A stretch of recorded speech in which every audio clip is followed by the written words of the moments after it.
बिस्मिल्लाहिर्रहमानिर्रहीम। दुनिया में इस वक्त सबसे बड़ी परेशानी कोरोना वायरस और उसके इलाज के सिलसिले में है। तो आज हम इस बात पर बात करेंगे कि इसकी दवा जो है उसका क्या होगा। जाहिर है कि जब ये फैला है तो पहले तो इसकी किट इतनी महंगी है कि एक गरीब आदमी, खसूसन पाकिस्तान का एक आम आदमी जो इसकी इस्तेताद नहीं रखता, अगर वो 10,000 रुपये ही कमा रहा है तो क्या 10,000 रुपये का वो कोरोना का टेस्ट करवा ले और अपनी जान बचाए? नहीं, ऐसा नहीं हो सकता। और दुनिया में कितने, पाकिस्तान में कितने ऐसे अमीर लोग हैं जो बीमारियों के सिलसिले में कम से कम 5 लाख रुपए खर्च कर सकते हैं। कराची के एक अस्पताल में एक दिन का खर्चा 10,000 रुपये इसके इलाज के सिलसिले में। अगर किसी को ये बीमारी लाक हो जाती है तो वो क्या करे? वो 10,000 रुपये रोज खर्च करे। अगर उसका 10 दिन तक इलाज चलता है तो 1 लाख रुपया खर्च करे। लेकिन ये इस रकम तक महदूद नहीं है, बल्कि उसके ऊपर रफ्ता बरफ्ता और बार बार मुख्तलिफ टेस्ट करवाने की उन्हें हदायत की जाती रहेगी, क्योंकि अस्पताल का भी खर्चा चलाना है, वहाँ के स्टाफ की तनख्वाह भी देनी है, कोई खिदमत खल तो करनी नहीं है जिस पर वो अपना अस्पताल चला रहे हैं। जाहिर है उन्हें भी कमाने के लिए कुछ पैसा चाहिए। लेकिन अगर हम देखें कि हमारे यहाँ की गुर्बत का लिहाज, तो हमारे यहाँ गुर्बत बहुत ज़्यादा है। सोने पे सुहागा ये है कि सब कुछ बंद है, यहाँ तक कि कबूतरों और चिड़ियों का दाना बेचने वाले की दुकानें भी बंद करा दी गई। तो ऐसी हालत में लोग मजीद गुर्बत का शिकार हो जाएंगे और ये कोरोना कोरोना करते करते ना तो भूख और अफलास से जो है ये लोग मर जाएंगे। और दुनिया का भी अजीब वतीरा है कि जितने भी मीडिया चैनल खुले हुए हैं, हर जगह यही बात हो रही है कि इसका अभी तक इलाज दरियाफ्त नहीं हुआ, अभी तक इलाज दरियाफ्त नहीं हुआ। लेकिन ये कौन लोग कह रहे हैं? ये वही लोग कह रहे हैं जो इस दुनिया में सनद माने जाते हैं तिब की। उन्होंने ये बात फैलाई है कि इसका कोई इलाज दरियाफ्त नहीं हुआ। हकीकत में तो उनको ये मान लेना चाहिए कि असल में उनकी जदीद मेडिकल साइंस इसका इलाज करने में नाकाम हो चुकी है और उसका उन्हें एतराफ़ करना चाहिए कि उनके पास ऐसा कोई तरीका नहीं है और वो दरियाफ्त करने की कोशिश कर रहे हैं। सूरत हाल ये है पाकिस्तान के अंदर, और मेरा ख्याल में इंडिया में भी होगी, क्योंकि हमारे रवाज और तरीक़ेकार तकरीबन एक ही है कि अगर कोई ये दावा कर दे कि मैं ये काम कर सकता हूँ तो उसको गिरफ्तार कर लिया जाता है कि तुम्हारी ये जुर्रत कैसे हुई कि तुमने इसका दावा किया है। जैसे कि पाक पतन में एक शख्स ने अपनी कोशिशों से एक कम इल्मी की बुनियाद पर भी, जो वो पढ़ा लिखा नहीं था, उसने एक जहाज बना लिया। पुलिस उसे गिरफ्तार करने पहुंच गई और उसे गिरफ्तार कर दिया और उसका वो जहाज जो है वो भी गिरफ्तार कर लिया गया, उसको खोल खाल के थाने में बंद कर दिया गया। तो ये हमारे यहाँ टैलेंट की कदर है। क्या दुनिया में कोई और तरीका इलाज नहीं है जिसमें जो है वो दवाएं बनाने का तरीका अलग हो? दुनिया में और भी तरीका इलाज है, आकुपेंक्चर है, आयुर्वेदिक है, हिकमत है, एलोपैथिक चल रही है। तो ये क्यों ऐसा किया गया है कि ठेका एक ही लोगों को दे दिया गया, एक ही तरह के लोगों को दे दिया गया कि यही कर सकते हैं, इसके अलावा कोई नहीं कर सकता? यानी कि जेट कंपनी जहाज बना सकती है, उसके अलावा कोई नहीं बना सकता। ऐसा आखिर क्या है?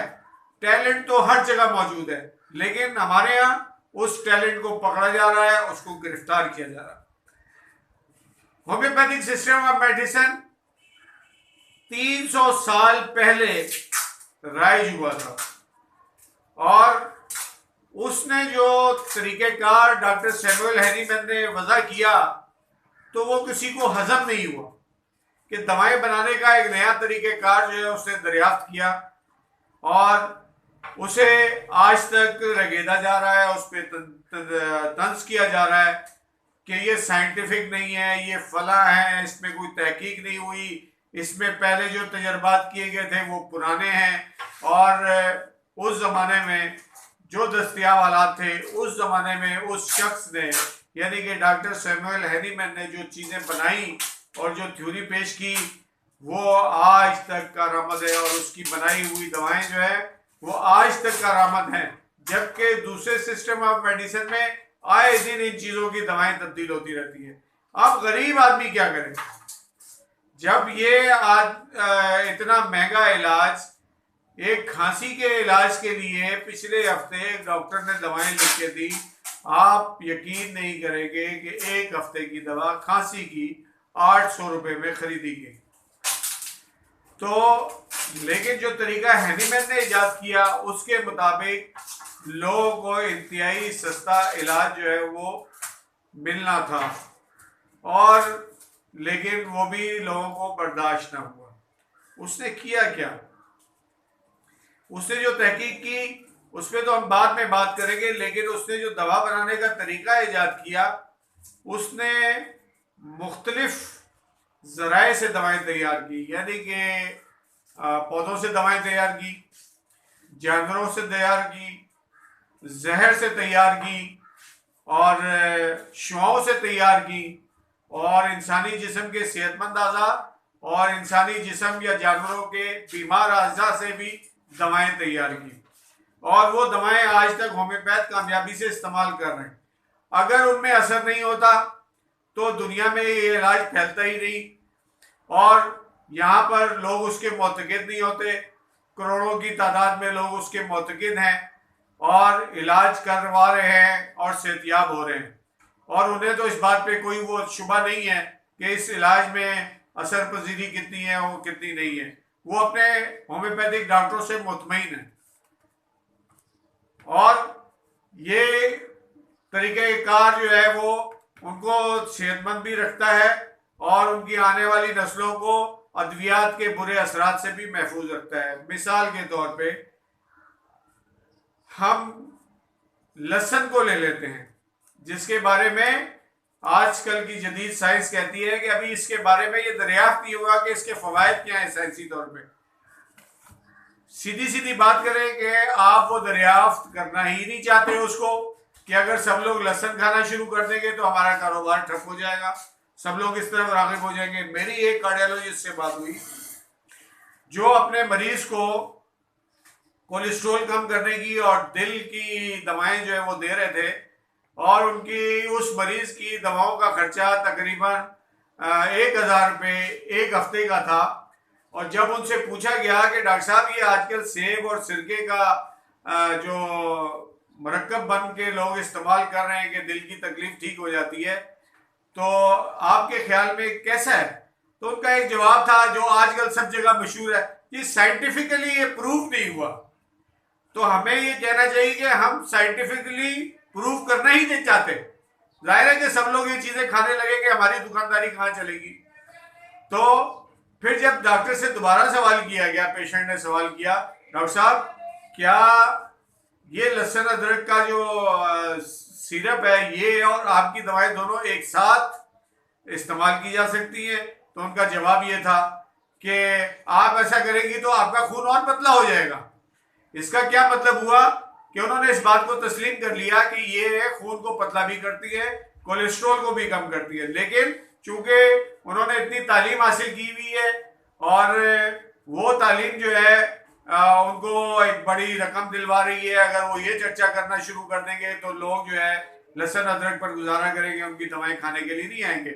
और ऐसा देखा गया है कि जिन लोगों को जिनकी एंजियोग्राफी एंजियोप्लास्टी हुई थी और बाद में उन्होंने टेस्ट करवाए तो डॉक्टरों ने बताया कि आपकी तकलीफ जो है इतने % और इतने % कम हो गई है।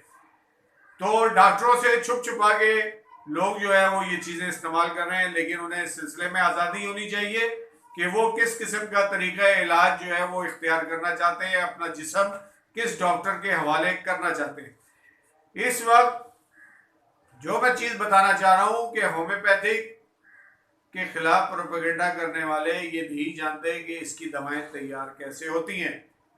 मिसाल के तौर पे कि हम अदरक या जिंजर का जूस का एक ड्रॉप जो है वो हम एक ड्रॉप अल्कोहल के अंदर एक हफ्ते तक डुबो के रखते हैं। 1 हफ्ते डुबोने के बाद हम उसमें से 1 कतरा जो है इसके साथ 9 कतरे अल्कोहल के या 99 कतरे अल्कोहल के मिक्स करके हम उसे 10 मरतबा झटके देते हैं, तो ये होम्योपैथी में एक पोटेंसी कहलाती है। यानी कि अगर वो 99 की रेशो से होगी तो 1C, और 1 और 9 की रेशो से होगी तो 1X कहलाएगी। ये पोटेंसी तैयार होने के बाद फिर इसमें से एक ड्रॉप लिया जाएगा और ये अमल मजीद दोहराया जाएगा। इसके बाद ये मजीद बढ़ता चला जाएगा और बढ़ते बढ़ते 30, 200, 1000, 10,000 तक पहुंच जाएगा। तो ये उसके बाद बाज लोग तो ये कहते हैं कि ये प्लासिबो है, लेकिन जब हम मरीजों को देते हैं तो उसके हमें नताइज मिलते हैं।